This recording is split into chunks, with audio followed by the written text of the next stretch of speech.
자, 3차 남북 정상회담이 진행되고 있기 때문에 저희가 집중 조명 시간을 좀 마련해 봤습니다. 대표적인 남북 경협주 가운데 하나가 건설주죠. 게다가 이 건설주의 경우에는 본업도 최근 들어서 좀 잘하고 있는 기업들도 눈에 많이 띄고 있기 때문에 본업 플러스 이 남북 경협에 대한 모멘텀으로 추가적인 건설주의 상승이 가능할까 이런 기대감도 모아지고 있고요. 궁금증도 많이 있습니다. 그래서 저희가 직접 전화 연결을 해서 들어보는 시간 마련했습니다. 하나금융투자 최상욱 수석연구원 전화 연결돼 있습니다. 안녕하세요. 예, 안녕하십니까? 네. 오늘 아침에도 이제 문재인 대통령이 직접 방문한 그 장면을 보니까 김현미 국토부 장관도 함께했습니다. 물론 이번 남북 정상회담을 통해서 어떤 눈에 띄는 성과를 가져오진 않겠지만 그래도 꽤 상징적인 의미도 있는 것 같아서요. 정상회담과 함께 그 이후의 건설주가 어떻게 될 것으로 생각하세요? 말씀하신 대로 남북 정상회담 결과가 즉시적으로 건설업종의 수혜로 작용하진 않을 거라고 하더라도요. 전반적으로는 건설업종에는 경협 확대는 굉장히 긍정적인 이슈라고 생각을 하거든요. 그리고 사실 지금 언론이나 여러 군데를 통해서 이제 남북 경협에 대해서 다소간에 좀 현실성이 떨어지는 그런 전망들도 많이 나오고 있는 것 같은데, 실질적으로 경협은 이제 과거에 개성공단 개발하던 그런 방식으로 지금 시대에도 재현될 가능성이 굉장히 높다고 생각을 하고요.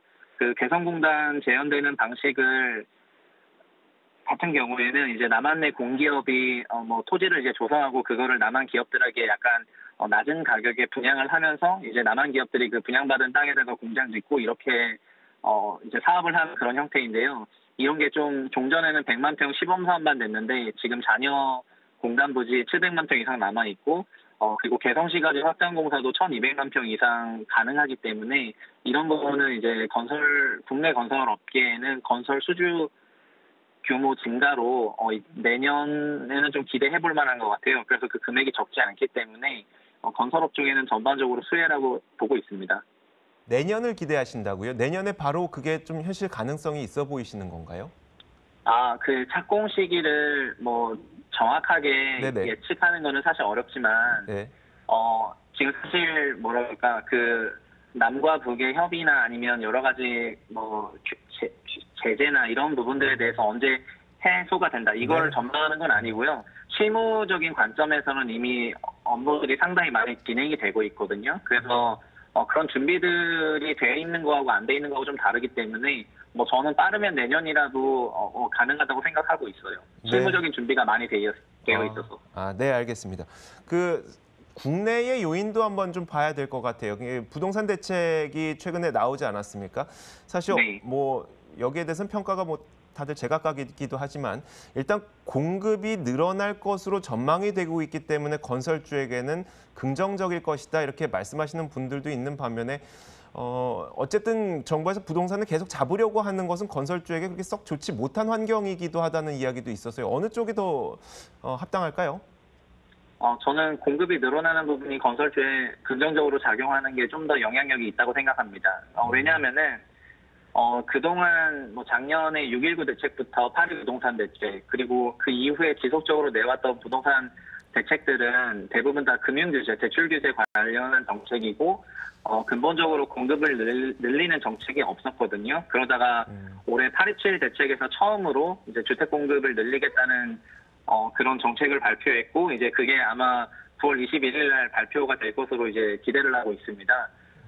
그동안 우리나라가 연평균으로 약 10제곱킬로미터, 그러니까 매년 판교 신도시 정도 되는 그런 도시 이제 토지를 이제 공급을 해왔었는데요. 이번에 발표되는 거는 약 30제곱킬로미터 이상의 면적이 발표될 것으로 저는 기대를 하고 있거든요. 그리고 네. 장기적으로는 시장에다가 주택 공급 계속 늘릴 수 있다. 이런 시그널을 주는 게 아주 중요하다고 생각이 되고요. 건설사들이 대형 건설사들도 있지만 중소형 건설사들도 있는데 중소형 건설사 같은 경우에는 이제 장기적으로 이제 성장성의 그런 우려를 갖고 있다 보니까 좋은 멀티플을 못 받는 기업들이 많았는데요. 그런 것들이 해소가 되면서 건설주에는 긍정적으로 작용할 것 같아요. 네. 위원님 혹시 우리가 건설주를 바라볼 때 이거는 좀 조심해야 된다 혹은 리스크 요인이 이런 게 기다리고 있다 이런 건 없을까요? 좀 조심해야 될 것. 지금 이제 해외 건설 현장이 아직 다 안 끝난 건설사 건설사들이 조금 있기 때문에 네네. 네, 그래서 이제 올해 말에 뭐 대우건설이나 삼성엔지니어링 같은 그런 대형 건설사들이 준공 현장이 좀 생기거든요. 그래서 뭐 국내 주택은 준공할 때 굉장히 큰 수익이 나는 상황인데 해외는 준공할 때 준공 관련 비용들이 추가로 나고 있어서 네네. 그런 걸 좀 확인하고 이제 들어가는 게 좋다고 생각을 하고요.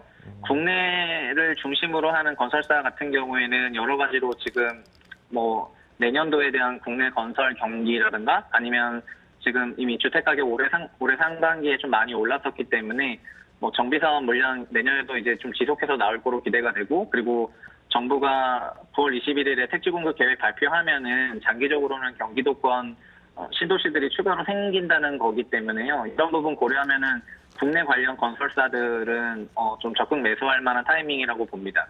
그렇다면요, 그 말씀하셨던 것처럼 뭐 비용에 대한 부정적 요인은 좀 최소화되어 있고, 그리고 또 모멘텀이나 이제 수주과 같은 긍정적인 요인이 큰 건설업종 내에 가장 탑픽 종목들을 꼽아보자면 어떤 게 있을까요? 저는 그 건설업종 탑픽은 2개 추천드리고 있는데요. 네.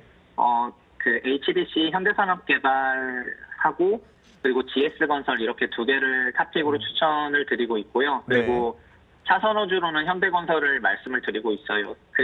일단 현대산업개발은 뭐 우리나라를 대표하는 주택 디벨로퍼이고 그리고 지금 이제 택지 개발하게 되면 자연스럽게 디벨로퍼들 시황이 좋아지게 되거든요. 네네. 그런 땅을 매입해서 주택 공급하고 이런 기회가 많아지기 때문에 그래서 뭐 실적도 잘 나오고 있지만 장기적으로 이제 성장성에 대한 의구심 해소되고 좀 긍정적으로 보고 있고요. GS건설은 정반대로 국내에서는 정비사업 중심으로 주택시장 대응하고 있고 그리고 올해부터 장기적으로 베트남에 이제 100만 평 이상 되는 신도시 개발 예정돼 있거든요. 그래서 그런 부분들 고려하면 장기적인 이제 성장성에 대해서도 긍정적인 그 주가 평가 받을 걸로 생각을 하고 있습니다. 그리고 마지막으로 현대건설 같은 경우에는 현대건설은 다른 건설사들 대비해서는 지금 PER 밸류로는 약간 비싼 편이긴 한데 그래도 내년도에 그 실적을 봤을 때 2018년 대비 19년의 이익 성장이 가장 큰 종목이거든요. 그리고 뭐 남북 경협 관련해서 아무래도 시장에서 가장 기대감이 큰 종목일 거기도 하기 때문에 현대건설은 차선호로 괜찮은 것 같아요. 전반적으로 보면은 건설업종이 해외 건설 때문에 부실화가 많아지는 기간이었던 2013년부터 2017년까지는 뭐 이제 대세적인 약세가 좀 흐름이 많았었는데요. 지금은 경협이라든가 아니면 해외도 이제 내실 있는 그런 식으로 성장을 하면서 지금은 좀 투자할 만한 기간이다 이렇게 생각합니다. 연구원님, 그 중요한 건 아닌데요. 우리가 뭐 GS건설이나 HDC 현대산업개발을 주식시장에서 못 살 일은 거의 없잖아요. 근데 굳이 차선호주를 주시는 이유는 뭘까요?